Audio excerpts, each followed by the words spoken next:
Do you know about the tribe where women have long neck?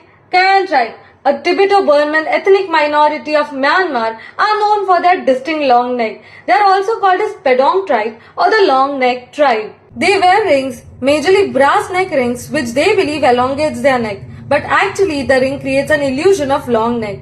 It's actually the weight of the brass ring that pushes the collarbone down. They start wearing these rings when they are around 5 years old. As they grow, coil is replaced by longer one and more turns are added.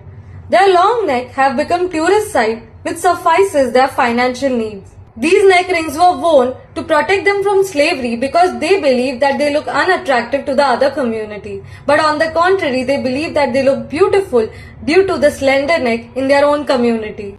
These neck rings were also believed to protect them from animals as most of the animals attack on the neck. Their long neck resembled to the dragon's neck, which is an important creature in their culture.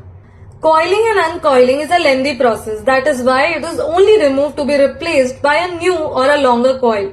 The women have no choice but to wear these rings as it's a part of their cultural identity.